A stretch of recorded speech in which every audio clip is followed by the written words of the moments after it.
I just got in from the garden and I wanted to share my butternut squash with you.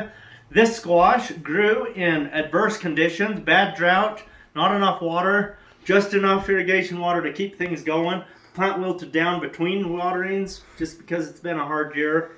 And this is the only one that produced out of about 10 plants. This is the only one that produced any squash at all. And it got very long and beautiful. Must have tasted good because the deer took a bite out of it in the last week or so.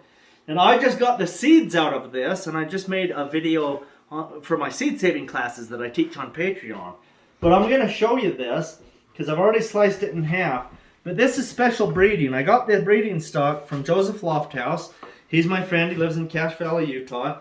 And he's been breeding these butternuts to have a very long, thick neck. Normally a butternut will have a little tiny neck, and then it'll have a big bulb where the seeds are. And he's breeding them backwards. See, here's the stem, long neck, little tiny seed cavity. I just got a bunch of seeds out of here. We just washed them up and they're drying. That was all for the seed class.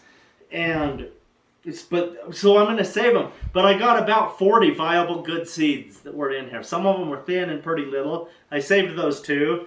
But I have 40 nice, big, fat, good ones. So next year, if I can get 20 good plants growing, then maybe we can get a whole field of these. We can continue the breeding project.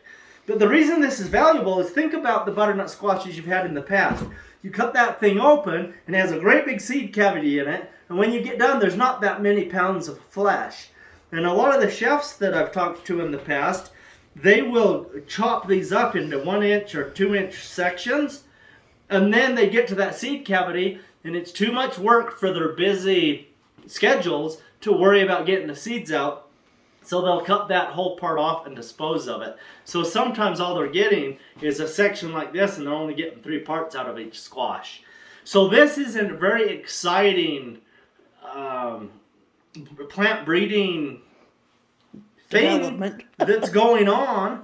And so anyway, just wanted to share it with you because we are in the middle of landrace breeding right now, which is wonderful and awesome and glorious. And don't ever let anybody tell you that you can't plant hybrid seeds, because this came from planting lots of hybrids. It opens up the bottleneck of genetics.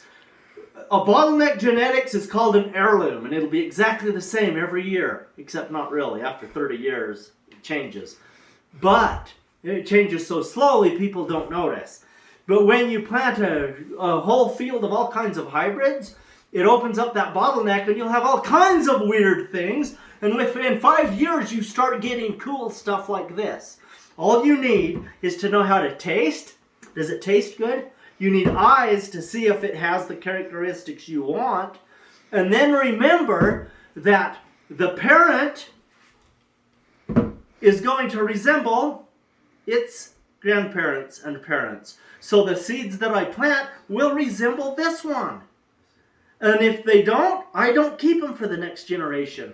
So after 4 or 5 generations of getting the size I want, the small seed cavity I want, and the flavor that I want, then I just keep planting those. And after a few more generations, like in 8 years, I developed my own heirloom.